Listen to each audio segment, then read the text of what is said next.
Bonjour à tous. J'espère que vous, que vous m'entendez bien. Est-ce que vous pouvez me confirmer que vous nous entendez bien? Normalement, vous pouvez avoir accès à vos caméras et aussi à vos micros. Euh, Est-ce que vous m'entendez?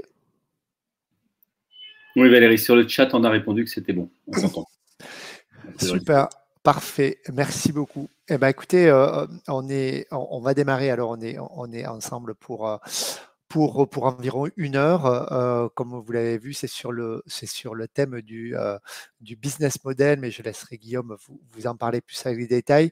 Peut-être en guise d'introduction, avant de rentrer vraiment dans le sujet, l'esprit dans lequel on a conçu cette formation, il est pour prendre des sujets un peu à la mode dans l'esprit de ce que fait Netflix aujourd'hui. On a voulu créer une série qui va vous tenir en haleine, j'espère, pendant toute une saison. Et cette série, comme à la Netflix, est découpée en épisodes.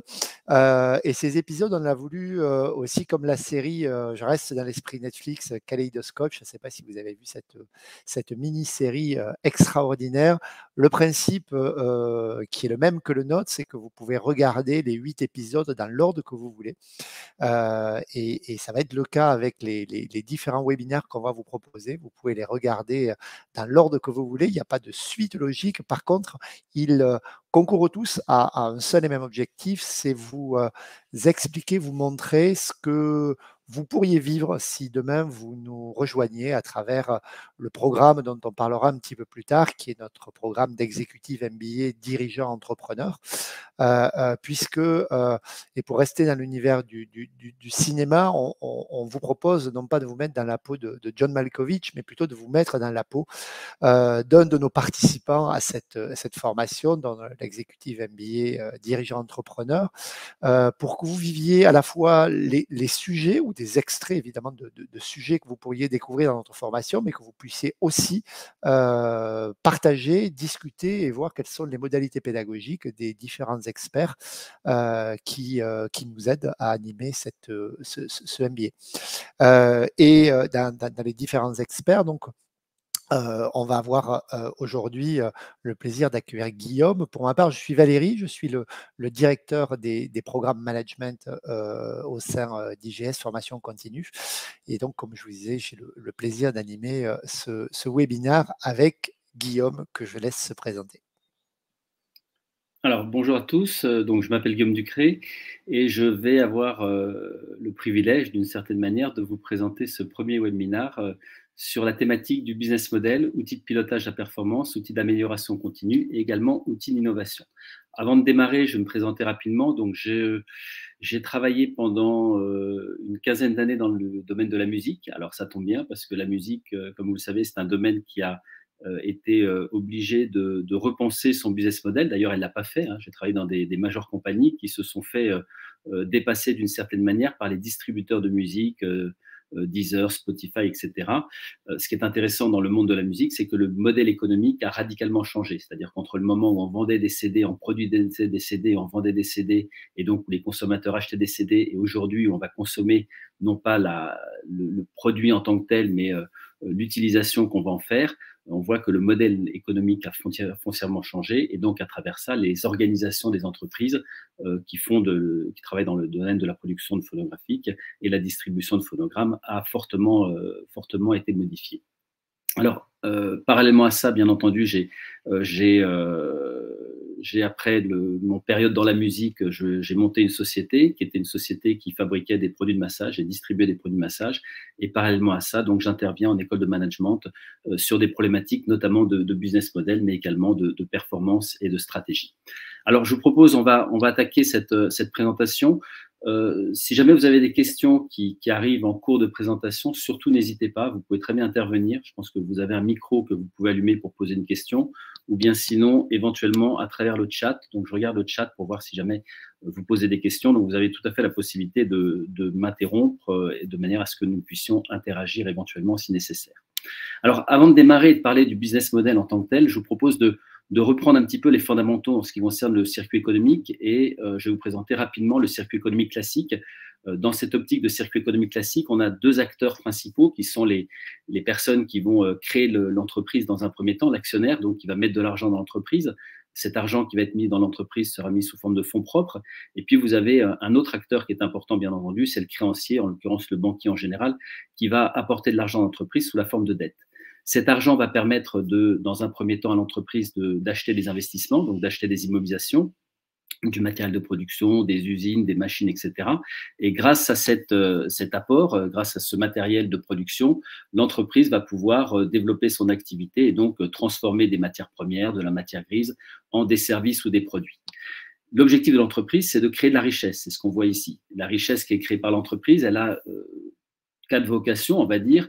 La première vocation, c'est de rémunérer d'une manière satisfaisante le personnel, bien entendu, parce que si jamais ce n'est pas le cas, le personnel risque effectivement de quitter l'entreprise. La deuxième vocation de la richesse produite par l'entreprise, donc la valeur créée par l'entreprise, c'est de rémunérer l'État à travers l'impôt. Et puis ensuite, plus important, effectivement, c'est de rémunérer dans un premier temps les banquiers à hauteur de leurs attentes, c'est-à-dire compte tenu de l'argent qu'ils ont prêté à l'entreprise, les banquiers vont attendre une certaine rémunération, les intérêts, le remboursement de l'emprunt plus les intérêts, et puis bien entendu la finalité, parce que les actionnaires ont un but spéculatif d'une certaine manière dans leur approche du financement de l'entreprise. L'objectif, ça va être de financer les actionnaires à hauteur de leurs attentes, c'est-à-dire en leur versant des dividendes d'un côté, en faisant en sorte que l'entreprise augmente sa valeur boursière, augmente sa valeur économique. Donc on voit bien que le circuit économique classique fonctionne correctement si l'ensemble des parties prenantes qu'on a ici, actionnaires, créanciers, personnel et État, sont rémunérés à hauteur de leurs attentes. Alors le problème, c'est que entre ce circuit économique classique et aujourd'hui, il s'est passé pas mal de mutations, pas mal de changements. Alors, j'essaie de vous faire une petite rétrospective pour bien comprendre l'importance de ces changements et en quoi ces changements ont modifié la stratégie des entreprises, mais également la manière de gérer les entreprises, mais également la manière éventuellement de produire dans les entreprises. Et pour ça, j'ai segmenté en 3 parties, avant 1975, les années 80 et depuis 1990, pour s'apercevoir qu'en fait, on avait un modèle économique qui avait profondément changé, un système économique et de production qui avait fortement changé. Avant 1975, on était sur des modèles de production qui étaient plutôt issus du taylorisme et du fordisme, avec des outils de gestion qui étaient plutôt des outils de plan et de budget, et avec un modèle stratégique qui était la planification. Alors, pour ceux qui ont des notions en termes de stratégie, l'objectif, le principe même de la stratégie dans les années 60, quand elle était développée par l'université d'Harvard, c'était de reposer sur une sorte de planification. On est en avenir connu, et dans cet avenir connu, on va donc planifier l'activité qui viendra, et donc c'est ce qui a fait office de réflexion stratégique jusqu'aux années 70-75. On était dans un monde connu, et dans ce monde connu, on pouvait prévoir l'avenir, d'où la notion de budget et de plan potentiellement. Dans les années 80, ça a un petit peu changé, d'abord parce que le modèle de production a changé, on s'est intéressé plus à des modèles de production, on va dire, plus agiles, le toyotisme et le lean. Alors le toyotisme date bien sûr d'avant des années 80, ça date des années 50, mais ça a été démocratisé dans les années 80, avec la naissance notamment du mouvement lean. Parallèlement à ça, on a eu une approche au niveau du marketing et au niveau du positionnement stratégique était différent, avec notamment Michael Porter avec la notion d'avantage concurrentiel, c'est-à-dire que l'objectif de l'entreprise, c'était de proposer quelque chose de différent de la concurrence. On n'était plus tellement dans une entreprise qui proposait des produits standardisés, mais l'objectif, c'était d'arriver à proposer à ses clients des produits différenciants. Et puis, pour accompagner tout ça, pour accompagner cette mutation en termes de système de gestion dans l'entreprise, on a continué à utiliser le budget, mais également une certaine agilité au niveau du budget avec la notion de rolling forecast. Le rolling forecast, c'est le principe d'avoir des prévisions glissantes sur 3 mois, par exemple. Au lieu de considérer que l'avenir était certain, on commençait à piloter un petit peu son activité grâce notamment à cette notion de prévision glissante, de tendance glissante d'une certaine manière, ce qu'on appelle couramment le rolling forecast. Depuis les années 90, on est dans un monde qui a profondément changé et qui a radicalement changé. En fait, il a radicalement changé tout d'abord parce que on est dans un monde qui est tombé dans l'incertitude. Alors, on verra qu'il y a pas mal d'éléments, le slide suivant vous le montrera. Et dans ce monde d'incertitude, c'est là qu'intervient la notion de business model qu'on va voir aujourd'hui. Dans ce monde d'incertitude, on va gérer l'entreprise, on va essayer de piloter l'entreprise d'une manière différente. C'est-à-dire qu'on va s'éloigner un petit peu de la notion de budget et on va aller dans la notion de pilotage avec notamment le tableau de bord. Alors, j'ai mis le tableau de bord prospectif. Le tableau de bord prospectif, c'est une nouvelle approche de l'entreprise qui considère que l'entreprise se doit d'être harmonieuse, c'est-à-dire de dégager effectivement une belle santé financière, donc des beaux indicateurs financiers qu'on connaît classiques, relativement classiques, mais également des indicateurs sur la performance auprès des clients, la satisfaction client, mais également des indicateurs sur la performance auprès des collaborateurs et des salariés dans leur capacité d'être épanouis dans l'entreprise, motivés, engagés, mais également dans la capacité qu'ont les collaborateurs à innover dans l'entreprise. Donc, on a basculé d'entreprises qui étaient relativement cadrées à des entreprises qui sont de plus en plus innovantes et où la bonne santé de l'entreprise va reposer effectivement sur des indicateurs qui ne sont pas uniquement des indicateurs économiques, c'est ce qu'on va appeler l'entreprise harmonieuse, c'est-à-dire que pour être performante, une entreprise se doit d'être en bonne santé économiquement, mais également d'apporter satisfaction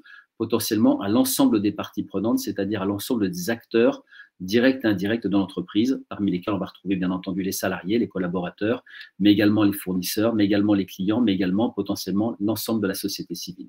C'est une approche qui est différente et qui se traduit depuis les années 2010-2020 avec la notion de RSE, cette notion de RSE, la responsabilité sociétale de l'entreprise, qui est plus vieille que les années 2000, mais qui est devenue de plus en plus à la mode et qui est maintenant un impératif de la part des entreprises et des dirigeants d'entreprise. Et puis parallèlement à ça, au niveau des modèles de production, on est sur ce qu'on pourrait appeler le customer development, c'est-à-dire qu'on va essayer de développer notre clientèle avec du développement produit, c'est-à-dire qu'on va essayer d'adapter le produit aux attentes des clients. Alors, je voulais illustrer avec cette mutation, elle est importante pour bien en prendre conscience. J'ai décidé de la considérer sur 4 ou 5 plans.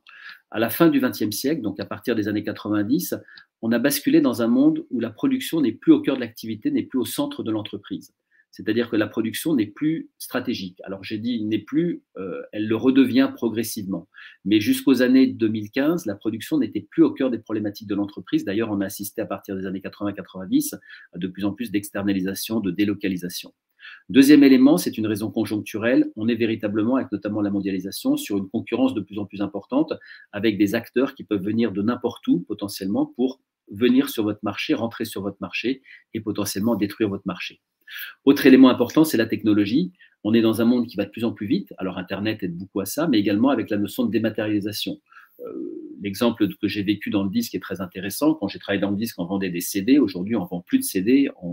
On loue d'une certaine manière l'utilisation et l'écoute de milliers ou de millions plutôt de titres qu'on a grâce à un acteur tel que Spotify ou Deezer.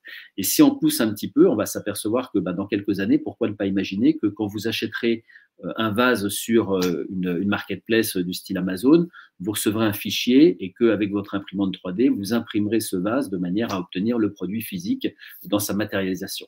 Et pourquoi, si on pousse un petit peu plus, ne pas imaginer que demain, vous achèterez un vase sur Internet et vous recevrez un fichier, et ce fichier, vous le mettrez dans votre métaverse et on sera dans un monde totalement dématérialisé.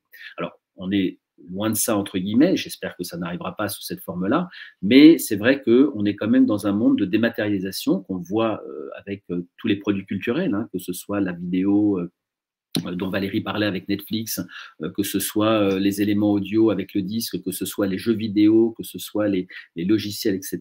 On est de plus en plus, et même maintenant avec le print également, avec l'édition, d'une manière générale, l'édition print, qui se dématérialise de plus en plus.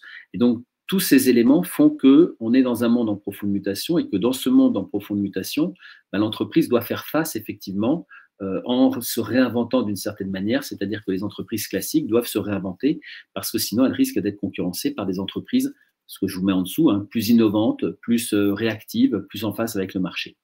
Dernier élément qui est important par rapport à ces profondes mutations, c'est les comportements des consommateurs comme vous et moi.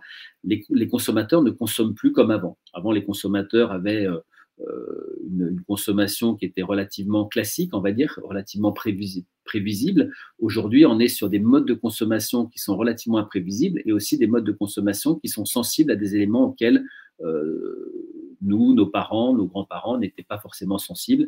Je parle de la dimension sociétale, éthique, responsable de l'entreprise dans sa globalité. C'est-à-dire qu'en fait, pour vendre un produit, il ne faut pas uniquement fabriquer le produit, le concevoir, mais il faut aussi que la manière dont le produit va être réalisé soit conforme aux attentes des consommateurs et que la manière dont il va être délivré soit aussi conforme aux attentes des consommateurs. Et on va même jusqu'à la gouvernance de l'entreprise, puisqu'aujourd'hui, les gens attachent de l'importance à la manière dont les entreprises sont dirigées d'une certaine manière pour adhérer ou pas, et donc pour être client d'une entreprise ou ne pas être client d'une entreprise. Donc, on voit dans ce contexte en profonde mutation que notre circuit économique a foncièrement changé, puisque aujourd'hui, ce n'est pas uniquement créer de la valeur pour les parties prenantes dont on a parlé tout à l'heure, c'est-à-dire l'État, le personnel, les créanciers et les actionnaires, mais c'est potentiellement créer de la valeur pour l'ensemble des parties prenantes et surtout créer de la valeur sans en détruire. Quand on dit créer de la valeur sans en détruire, ça veut dire concrètement créer de la valeur financière sans détruire potentiellement de la valeur sociétale. Valeur sociétale qu'on va retrouver avec cette dimension RSE, la gouvernance. Il y a des personnes qui ne vont pas acheter, qui ne vont pas être clientes d'entreprises parce que les entreprises ne sont pas transparentes, parce que les entreprises font du lobbying, parce que les entreprises n'ont pas une répartition jugée équitable de la richesse, ou bien tout simplement parce que les entreprises ne payent pas leurs impôts en France, par exemple. Autre élément qui va être important, c'est cette notion de marque employeur qui prend de plus en plus de place avec toute la dimension personnelle et éthique au niveau du personnel, c'est-à-dire la capacité de l'entreprise à innover, à engager, à valoriser les compétences de ses collaborateurs. C'est toute une problématique auxquelles les entreprises sont de plus en plus confrontées. On embauche de moins en moins potentiellement pour des compétences actuelles et de plus en plus normalement pour des compétences futures, puisque les métiers vont changer. Et puis au niveau de la production en tant que telle, enfin de l'activité en tant que telle, la création de richesse qu'on a ici dans le petit carré, le petit rectangle d'activité, eh bien, il faut que les entreprises produisent avec un impact écologique favorable, avec une sécurité du personnel, il faut qu'elles aient une supply chain qui soit harmonieuse, il faut qu'elles aient un marketing qui soit responsable avec éviter des allégations, des publicités mensongères, de la vente forcée. Et puis enfin, il faut assurer une vie après la vie du produit d'une certaine manière, avec notamment tous les principes de recyclage. C'est dans cet esprit, je serais tenté de dire que le business model est apparu et c'est justifié, ou l'utilisation du business model se justifie, puisque l'entreprise moderne, dans ce monde en pleine mutation, dans ce monde où on s'aperçoit qu'il faut maintenant créer de la valeur financière potentiellement sans détruire de la valeur sociétale, eh bien, il faut être en mesure, avec son modèle économique, donc avec son organisation, de répondre aux exigences sociétales, en l'occurrence de ses clients, dans un monde de plus en plus incertain. C'est-à-dire qu'on a deux éléments qui sont importants. D'abord, des exigences qui ont changé, et ensuite une incertitude qui fait qu'il faut que, sans cesse, l'entreprise réinvente ce qui a fait son métier jusqu'à maintenant. On est donc passé de l'entreprise classique à l'entreprise réactive, on est passé de l'entreprise produit à l'entreprise client. Et dans ce contexte, je remets cette phrase, la force de l'entreprise n'est plus dans sa taille, mais potentiellement dans sa propension à innover, dans sa capacité à être réactive. Les exemples qu'on a vécus ces dernières années sont très symptomatiques de tout ça. Si vous regardez, ce ne sont pas les grands laboratoires qui ont trouvé le vaccin contre le Covid, ce sont des petites startups qui ont utilisé des méthodologies différentes.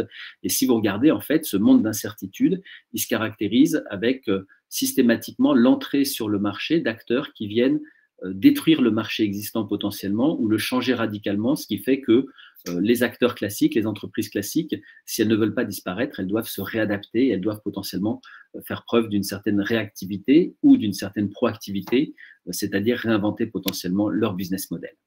Alors, le business model, concrètement, c'est quoi? Alors, je vous ai mis quelques définitions du business model que je trouve intéressantes. Un business model décrit les principes selon lesquels une organisation crée, délivre et capture de la valeur. Vous voyez qu'on a cette notion de l'organisation, c'est-à-dire comment l'entreprise va s'organiser pour créer de la valeur, délivrer de la valeur et capturer de la valeur. Ce qu'on entend par capturer de la valeur, c'est-à-dire transformer cette proposition de valeur en du chiffre d'affaires potentiellement.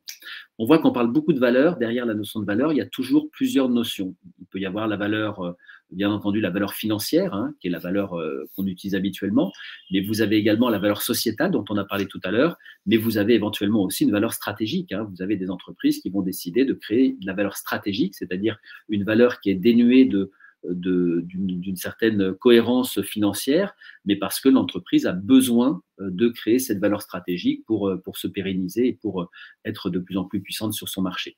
Si on regarde par exemple Amazon d'une certaine manière, pendant des années, Amazon n'a pas été rentable. C'était pas une valeur financière qu'ils créaient, c'était une valeur stratégique. Leur objectif, c'était faire du chiffre d'affaires de manière à conquérir le marché et à devenir le plus grand distributeur du monde. Deuxième définition, le business model désigne le système d'action singulière et cohérente que déploie une entreprise pour mener une activité et créer de la valeur. Donc, on a toujours cette notion de création de valeur qui est importante. Ici, ce qui est important pour moi dans cette définition, c'est la notion de singulier et cohérent. C'est vrai que, alors pour ceux qui sont qui connaissent le business model, on verra un petit peu la notion de business model Canvas tout à l'heure, mais l'objectif d'un business model, c'est de mettre les actions singulières. Singulière, ça veut dire qu'il se distingue de la concurrence. Un business model, c'est quelque chose de spécifique qui doit forcément être spécifique à une entreprise, pas une activité, mais à une entreprise, parce que c'est toute la cohérence de l'entreprise qui reposera sur la singularité de son modèle économique. Deux entreprises qui sont dans le même secteur d'activité n'ont a priori pas de raison d'avoir le même business model, ou en tout cas, pour moi, c'est un défaut de performance que d'avoir le même business model qu'une entreprise concurrente. Troisième élément, le business model est la description pour une entreprise des mécanismes lui permettant de créer de la valeur, toujours cette question de créer de la valeur, à travers la proposition de valeur faite au client. On verra cette notion de proposition de valeur qui est l'élément central du business model. Quelle est la promesse que fait l'entreprise à ses clients? Et le deuxième élément, c'est son architecture de valeur. Là, on reprend un élément qui est important, c'est la chaîne de valeur de porteur. En gros, c'est de se dire, dans l'entreprise, tout ce que fait l'entreprise doit être créateur de valeur. Pas forcément de la valeur financière, mais de la valeur sociétale éventuellement, de la valeur client.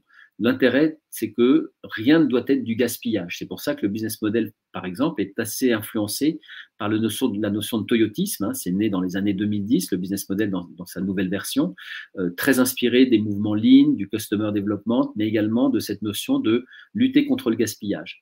En gros, ça revient à dire, ça ne sert à rien de faire quelque chose dans une entreprise si ce n'est pas pour créer de la valeur. Il faut absolument dans l'entreprise que toutes les ressources et les compétences de l'entreprise soient elles-mêmes créatrices de valeur, c'est-à-dire pas forcément, encore une fois, de la valeur financière, mais potentiellement de la valeur sociétale. Et bien entendu, l'objectif, ça va être de capter cette valeur pour la transformer en du profit, c'est-à-dire en un élément plus financier pour l'entreprise. Alors, je vous propose de revoir la notion de business model. Je vous ai mis le Canvas dans sa version design, dans sa version un peu graphique. Pour ceux qui connaissent les autres versions plus sous format tableau du business model, celle-là, c'est la version plus qui permet de comprendre la philosophie, je serais tenté de dire, du business model. Et donc, le principe du Canvas business model d'Alex Osterwalder qui a été développé dans les années 2010. Guillaume, oui. Oui. Est-ce que je peux t'arrêter 2 minutes? Je voulais savoir parmi ceux qui sont connectés avec nous, qui connaît déjà le business model, soit de loin parce qu'il en a entendu parler, soit parce qu'il l'utilise dans ses pratiques. Pareil, vous pouvez réagir avec le micro, peut-être ça sera plus interactif que via le chat. Séverine nous dit de loin, mais oui, connu.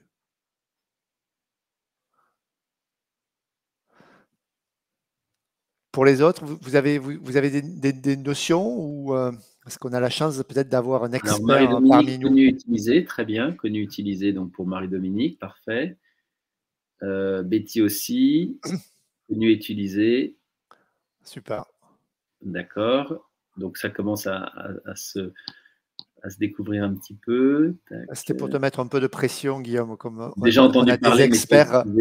Donc très bien, il y a des experts, c'est parfait. Alors effectivement, il y a des experts. Moi, je sais que d'expérience sur le business model, beaucoup de gens ne l'utilisent pas forcément de la même manière. Moi, je suis très sélectif dans tout ce que je mets dans les blogs du business model parce que je considère que ce qui est important, c'est le côté singulier. C'est-à-dire qu'il faut qu'on se dise systématiquement, dès qu'on regarde un business model, il faut que ce soit des éléments singuliers. Par exemple, les ressources humaines ne sont pas forcément des ressources clés. Il y a des éléments, il y a des entreprises où les ressources humaines sont interchangeables. Donc, pour moi, ce n'est pas une ressource clé. C'est véritablement quand la personne n'est pas interchangeable parce qu'elle est génératrice de valeur au niveau de la proposition de valeur qu'elle est indispensable à la réalisation du business model. Alors, pour ceux qui le connaissent bien, je vais peut-être redire certaines choses. Pour ceux qui le connaissent moins bien, qui ont quelques notions, on va essayer de le revoir assez rapidement parce qu'on n'a pas non plus beaucoup de temps. Et puis, l'intérêt, c'est que vous découvriez et puis ensuite que vous fassiez parfois votre propre idée ou bien que vous le découvriez d'une manière plus approfondie dans le cadre de la formation. Donc, le principe du business model, c'est vous avez 4 dimensions. On présente l'entreprise sous 4 dimensions. La première dimension, c'est la dimension offre, proposition de valeur, c'est l'élément central, le petit cadeau qu'on a au milieu. La deuxième dimension, c'est la dimension de droite qu'on a ici, le petit 2. On appelle ça le client. Moi, je préfère considérer que c'est le mix marketing. C'est un peu le mix marketing de votre entreprise. La troisième dimension, qui pour moi est quasiment la plus importante par rapport à la première, c'est la dimension organisation, infrastructure, avec les compétences clés, les activités clés, les partenaires clés. Et la dernière dimension, c'est la dimension viabilité financière, avec d'un côté, comment l'entreprise gagne de l'argent, la petite caisse enregistreuse, et d'un autre côté, Alors, ce n'est pas forcément quels sont les principaux coûts de l'entreprise, c'est quels sont les principaux coûts singuliers de l'entreprise, c'est-à-dire là où l'entreprise investit plus par rapport potentiellement à ses concurrents. Parce que tout doit être en cohérence dans le business model. Alors, en général, quand on présente un business model, on démarre toujours par la proposition de valeur, l'élément central.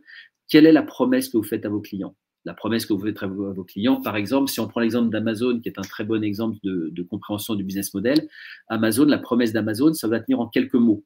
Parce que sinon, c'est des grandes phrases et ça devient très, très compliqué à comprendre. Quelques mots pour Amazon, c'est de savoir pourquoi les gens achètent sur Amazon. En gros, les gens achètent sur Amazon parce que Amazon, on trouve tout sur Amazon. Effectivement, plus de 200 millions de références, donc on trouve tout sur Amazon.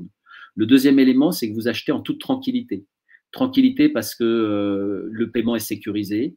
Tranquillité parce que s'il y a un problème dans la livraison, vous avez une hotline qui vous assure effectivement que vous aurez une réponse dans les 12 heures ou les 24 heures.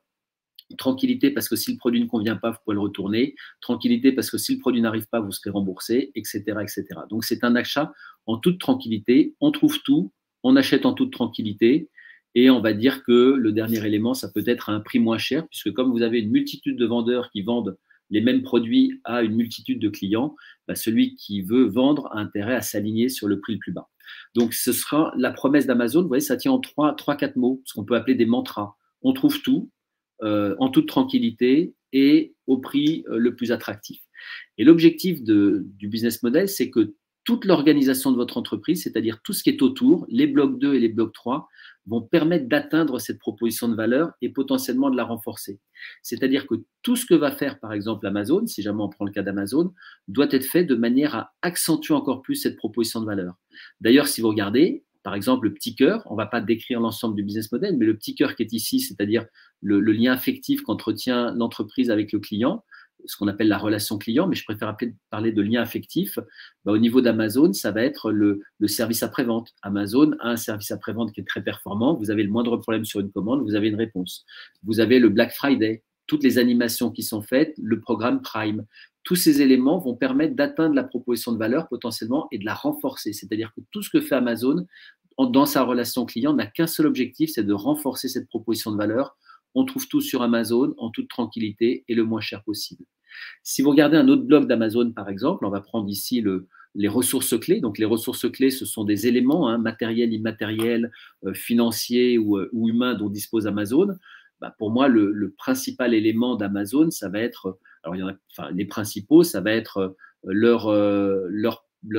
site, leur place de marché en tant que tel, leur algorithme également, leur nom, leur notoriété, c'est un élément clé qui permet à tout le monde d'aller sur le site, c'est-à-dire que vous cherchez quelque chose spontanément, vous allez sur Amazon. Donc, vous voyez que tous ces éléments viennent renforcer la proposition de valeur parce que si jamais vous allez sur Amazon parce que c'est connu, bah, ça veut dire qu'il y a beaucoup de trafic sur Amazon. S'il y a beaucoup de trafic, il y a beaucoup de gens qui voudront vendre sur Amazon. Et s'il y a beaucoup de gens qui voudront vendre sur Amazon, il y aura beaucoup de références. En fait, tout ce que fait Amazon n'a qu'un seul objectif, potentiellement, c'est de renforcer l'élément central qui est sa proposition de valeur.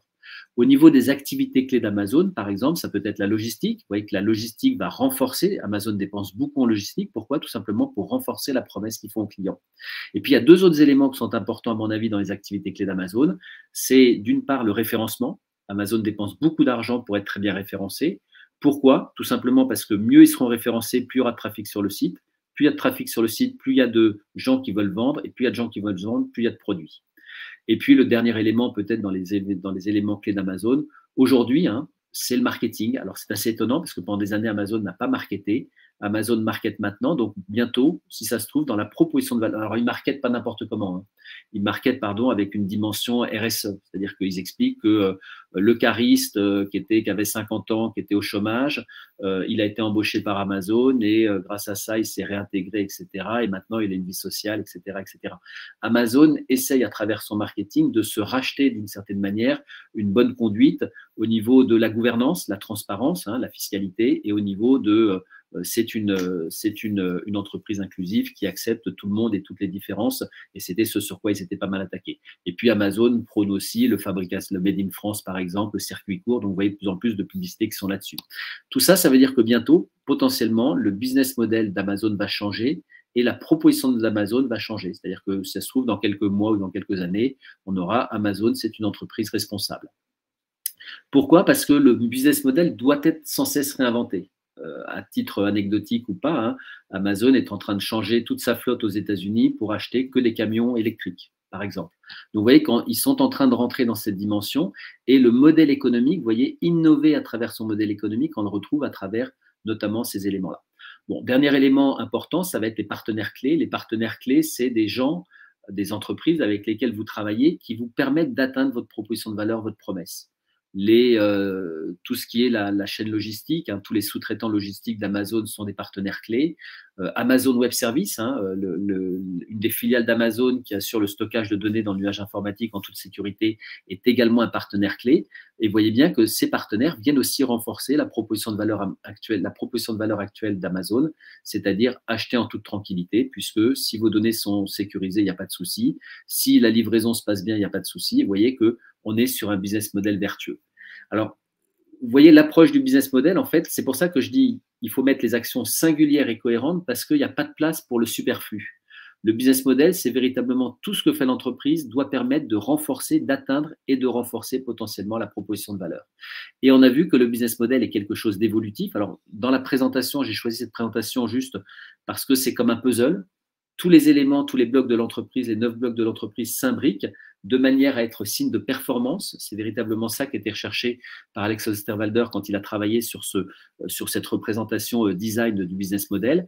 Et le business model, c'est aussi un outil dynamique puisque vous allez challenger votre business model de manière à sans cesse le réinventer, le restructurer et faire en sorte qu'il soit le plus performant possible.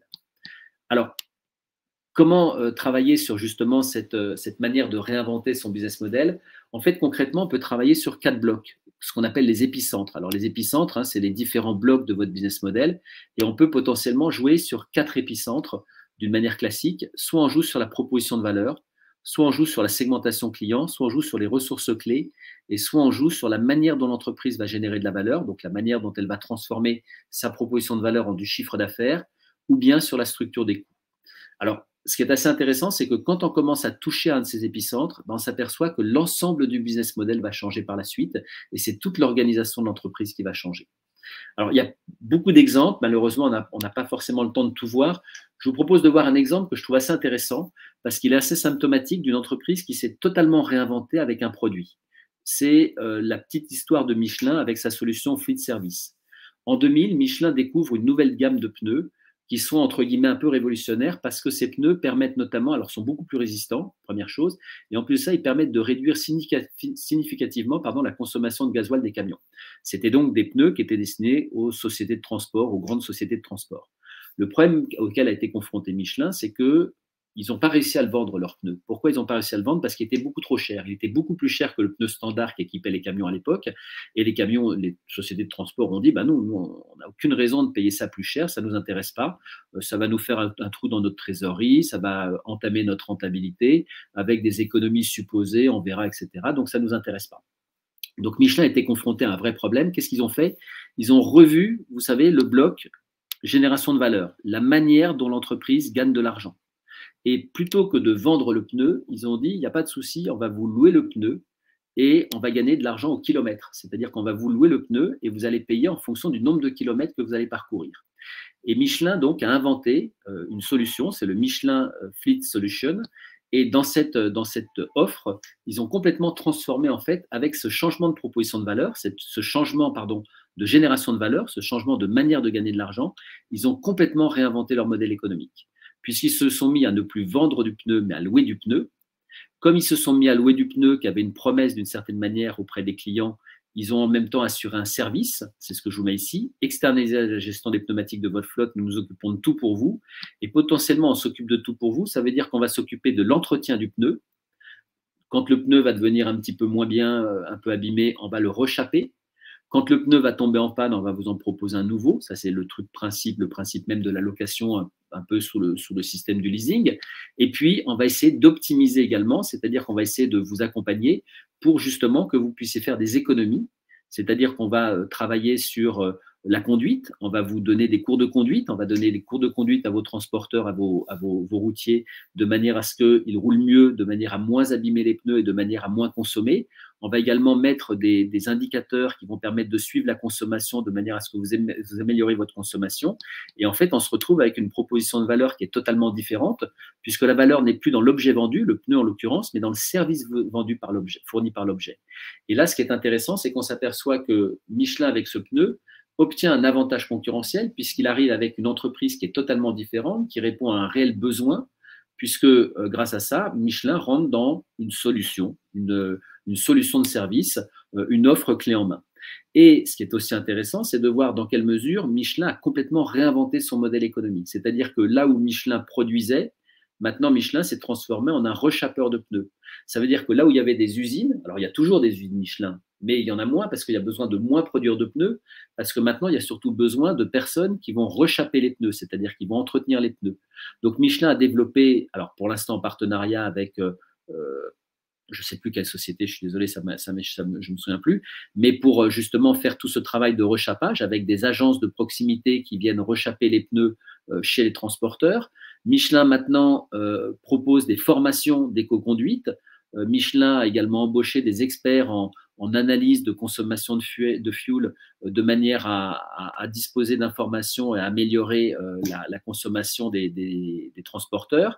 Ils ont équipé les camions de boîtiers télématiques qui permettent de suivre justement les consommations et potentiellement, il a radicalement changé sa proposition de valeur puisque maintenant, on n'est plus un partenaire de la route, on est votre partenaire pour réduire votre consommation en toute tranquillité puisque potentiellement, on s'occupe de tout.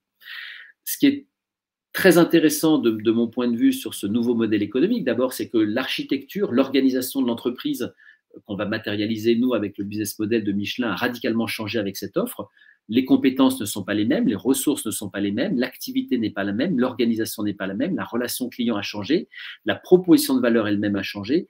Et ce qui est encore plus intéressant, c'est que tout à l'heure, on parlait de l'importance dans un monde en pleine mutation des comportements de consommation et donc de la dimension RSE, c'est qu'avec ce système-là, Michelin a surtout créé un nouveau business model qui est économiquement encore plus viable qu'auparavant, puisqu'il gagne de l'argent sur le pneu, sur l'utilisation du pneu et sur les services qui sont liés à cette utilisation, mais surtout en étant éco-responsable, puisque l'objectif de Michelin maintenant, c'est pas d'avoir des pneus qui se détériorent rapidement, c'est d'augmenter la durée de vie du pneu, c'est-à-dire de mettre fin à une sorte d'obsolescence programmée, puisque Michelin va gagner d'autant plus d'argent que le pneu sera utilisé longtemps. Donc, c'est ce qui est bon pour Michelin économiquement est également bon pour la planète, puisque non seulement on rentre dans une économie circulaire en faisant travailler des gens de proximité, mais en plus de ça, on va avoir un impact carbone d'une certaine manière, ou en tout cas environnemental beaucoup moins fort, puisque l'objectif, c'est d'augmenter la durée de vie du pneu et non plus de considérer le pneu comme un produit de consommation qu'une fois qu'il est utilisé, il est bon à acheter. Donc, c'est une manière, c'est un exemple qui permet de voir véritablement comment une entreprise a réussi à totalement réinventer son business model parce qu'elle a été confrontée à un problème, en fait. Ce qui est assez intéressant, c'est parce qu'elle n'a pas réussi à vendre ses pneus d'une manière traditionnelle. Ils ont trouvé une autre manière une autre proposition de valeur, je serais tenté de dire, une autre manière de rémunérer leur innovation.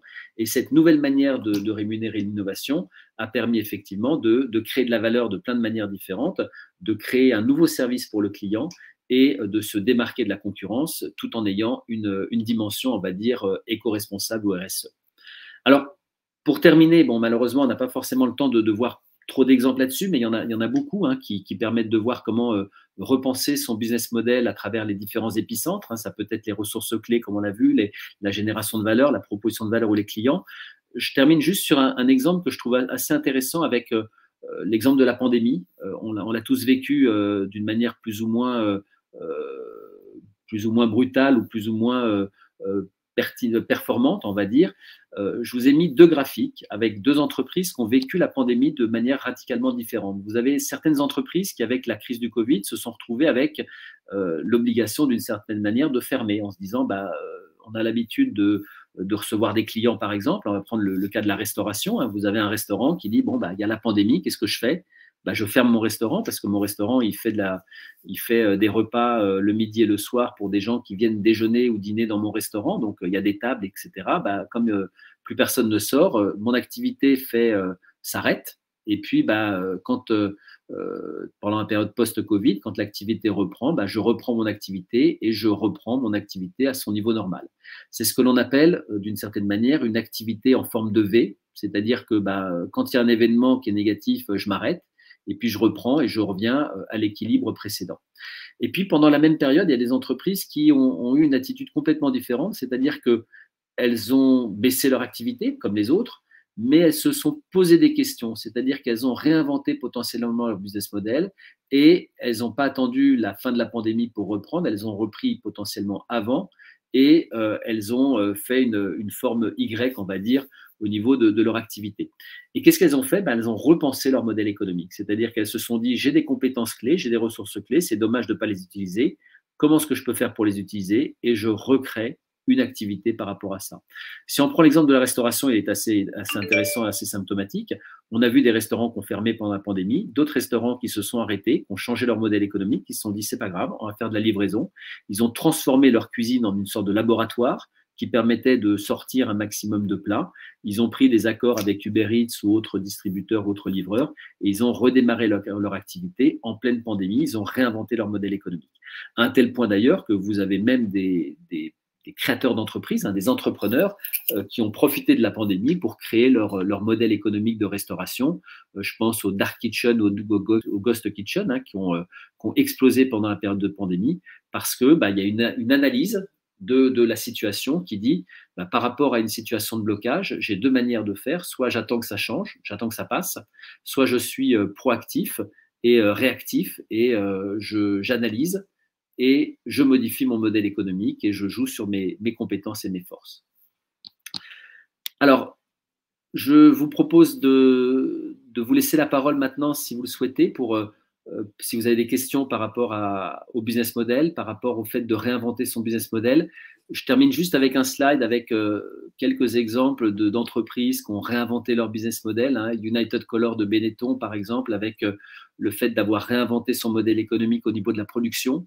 Benetton fabriquait à l'origine des pulls de toutes les couleurs et ils se sont aperçus qu'en fait c'était une source de non-performance et donc ils se sont mis à colorer leur pull après la confection du pull, ce qui leur permettait d'être en lien direct avec le besoin de stock, le besoin au niveau de la rue pour les couleurs, et ce qui leur a permis d'inventer un système vertueux de production puisqu'ils ont changé leur mode de production. Tous les pulls étaient fabriqués en écru et ils étaient colorés une fois la fabrication faite et une fois les besoins connus. Ça leur permettait d'être beaucoup plus réactifs.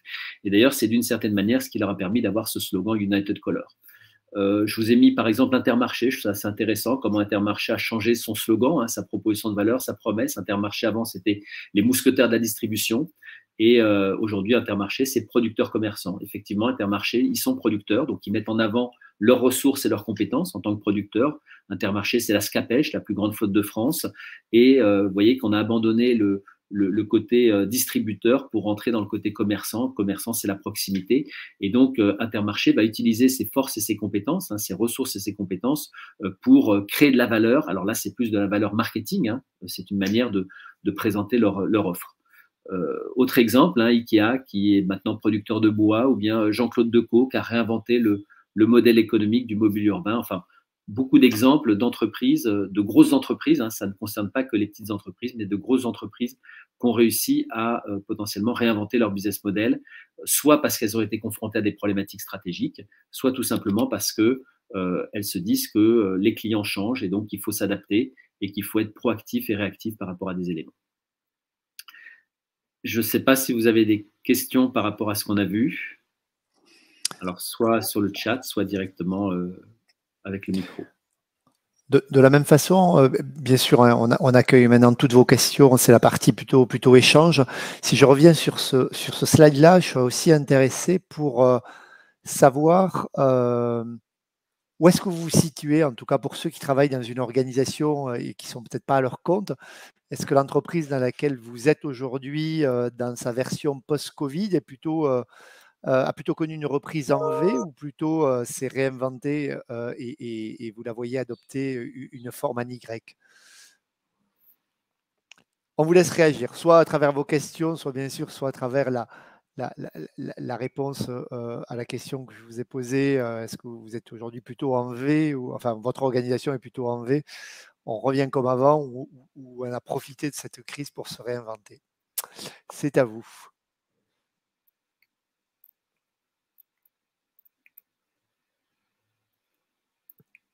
N'hésitez pas à ouvrir vos micros hein, si vous n'avez pas envie, si vous n'avez pas envie de taper. Hein, c'est aussi agréable pour nous.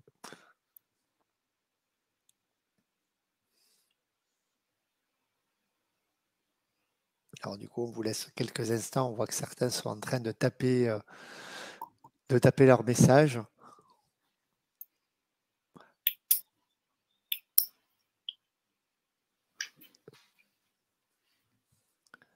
Alors, Isabelle, malheureusement, en V, elle a fermé. Donc, effectivement, elle n'a pas. Alors là, c'est toujours intéressant de se dire est-ce que la seule alternative, c'était de fermer ou est-ce qu'il n'y avait pas une possibilité, justement, de se dire mais repensons notre modèle économique. La réflexion sur le modèle économique, c'est de se dire on a des compétences, on a des ressources, il faut les valoriser.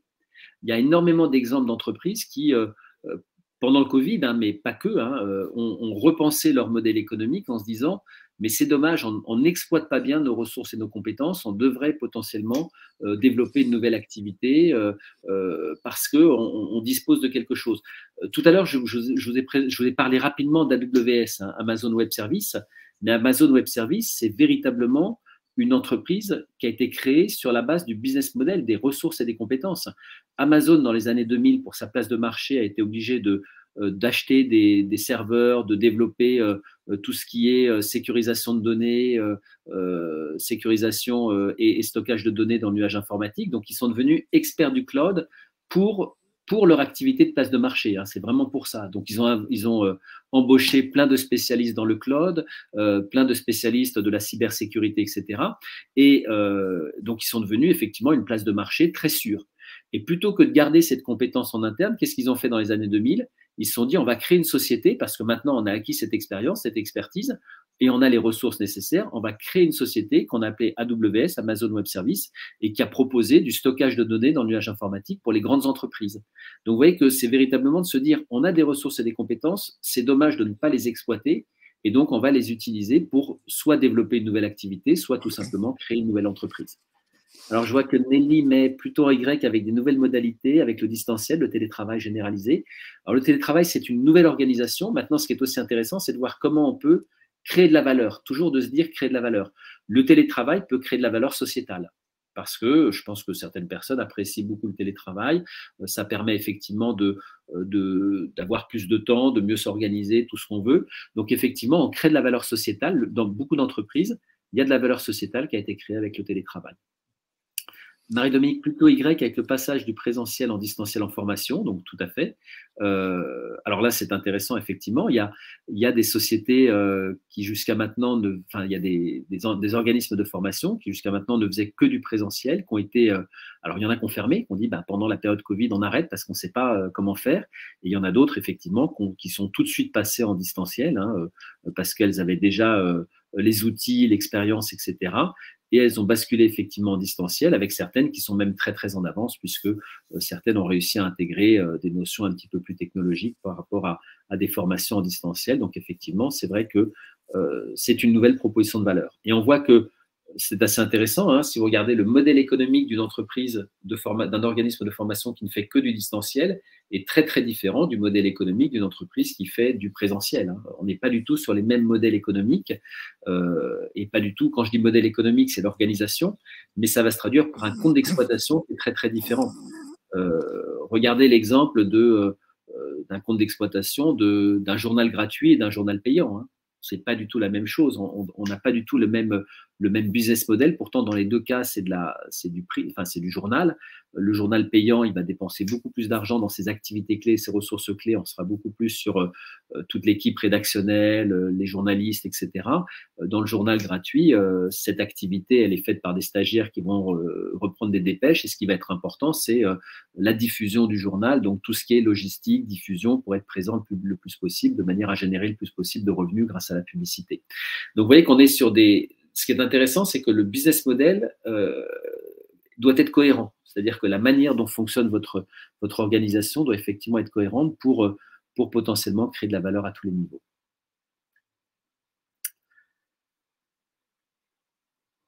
Alors, est-ce qu'il y a d'autres marques, d'autres questions? Ou est-ce que vous voulez peut-être réagir à ce que vous a dit, à ce que vous avez entendu de la présentation de Guillaume?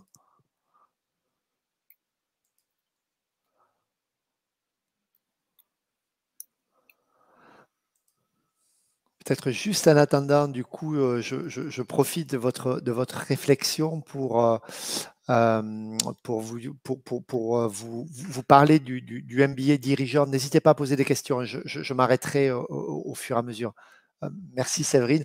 Comme je vous l'ai dit en introduction, en fait, c'est ce qu'on est en train de voir là, le premier épisode de notre série, non pas Netflix, mais IGS, formation continue, où on va essayer de vous donner un éclairage de l'intérieur avec cette possibilité de discuter avec les experts qui animent notre MBA et qui vont vous donner un éclairage des 4 grands blocs de compétences qui construisent ce MBA. Aujourd'hui, vous avez eu l'éclairage du premier module, du premier bloc de compétences, entrepreneuriat et stratégie, dans lequel Guillaume intervient. Mais sachez aussi qu'il y en a 3 autres derrière, innovation et business développement, performance et croissance durable, et leadership et people management. Et les autres épisodes qui vont arriver, puisqu'on va essayer d'être sur un rythme de toutes les 3 semaines, tous les mois, vont vous donner des éclairages des autres blocs de compétences pour que si vous suivez la saison en entier, vous puissiez avoir une idée extrêmement complète et précise de ce que vous pourriez vivre si vous décidiez de nous rejoindre dans ce MBA. Comme vous le voyez, très orienté dirigeant entrepreneur, que vous souhaitiez créer votre entité ou alors que à l'intérieur d'une organisation, vous souhaitiez ou on vous confie la mission passionnante de créer votre BU, de créer votre métier ou alors de créer un service ou de mettre en place un nouveau produit. Donc, toutes ces réflexions sur quel business model, quelle stratégie je vais pouvoir mettre en place seront des aides précieuses. En tout cas, ce sont les retours que nous avons aujourd'hui de nos participants. Et la façon dont vous pouvez suivre avec nous ce MBA, il est à la fois de temps plein, puisque vous pouvez venir directement dans nos locaux parisiens essentiellement pour pouvoir suivre ce module, même si effectivement vous aurez des temps à distance, où vous pouvez choisir une version dite digital learning accompagné, on précise, puisque c'est du à distance, mais accompagné. Et comme vous le voyez en bas, c'est accompagné à travers des séances de coaching pour vous permettre de garder un lien, je dirais, humain avec nos formations et nos intervenants tout au long de ce parcours. Mais vous aurez aussi la possibilité, et ça pour ceux qui vont créer une activité, c'est particulièrement intéressant, de découvrir avec nous la Why Not Factory, qui est l'incubateur d'IGS, dans lequel, comme son nom l'indique, nous incubons aussi des startups et des entreprises en devenir ou qui se créent ou qui existent déjà depuis peu. Et les échanges avec ces jeunes ou moins jeunes entrepreneurs sont toujours des moments riches. Voilà, pour vous donner une idée un petit peu plus précise de ce qu'est le MBA dirigeant entrepreneur sur lequel on vous propose des connexions et des immersions à travers nos intervenants. Est-ce que vous avez d'autres questions qui ont mûri durant cette présentation? Bien sûr, on est à votre disposition et moi tout particulièrement après ce webinaire, hein, si vous voulez plus d'informations sur cette formation ou bien sûr sur les échanges qu'on a eus. Donc, n'hésitez pas, le lien ou les échanges ne se coupent pas juste après ce webinaire, mais les connexions et les échanges peuvent durer. Alors, vivement les prochains épisodes. Merci Marie-Dominique. On va communiquer très vite sur le prochain qui sera, à mon sens, courant du mois de février et qui, pour garder un petit peu de mystère, sera en lien avec celui de Guillaume, mais avec toujours un éclairage un petit peu différent. Lydie, si vous voulez bien, je vous répondrai, en dehors sur les coûts de la formation qui peuvent varier en fonction des formules que vous choisissez.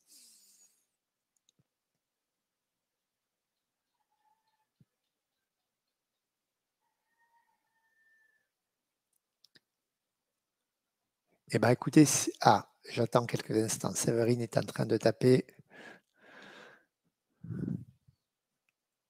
Bonne soirée à vous et à bientôt. Eh bien, écoutez, si vous n'avez plus de questions, je vous propose aussi que nous terminions ce premier épisode d'une série un petit peu plus longue là. Je vous souhaite une bonne soirée aussi à tous. Merci pour votre participation et je laisse à Guillaume peut-être le mot de la fin. Eh ben, merci à tous pour votre écoute et puis j'espère que ça vous donnera envie d'aller plus loin en ce qui concerne le business model. C'est un outil qui est méconnu, hein, qui est souvent méconnu, qui est souvent aussi mal connu, mais qui est un super outil de pilotage, hein, parce que ça permet de se poser des questions et sans cesse de s'améliorer, de réinventer les éléments. Alors, il y a des gens qui le font sans le savoir, hein, il y a des gens qui utilisent le business model sans savoir, sans le connaître, mais c'est vrai que quand on a le cadre du business model, ça rend son utilisation encore plus facile et encore plus excitante d'une certaine manière pour réinventer systématiquement la performance dans l'entreprise et donc son modèle économique. Merci à vous, bonne soirée, et puis peut-être dans une autre présentation dans le cadre du MBA exécutif. Merci à tous, très bonne soirée. Au revoir.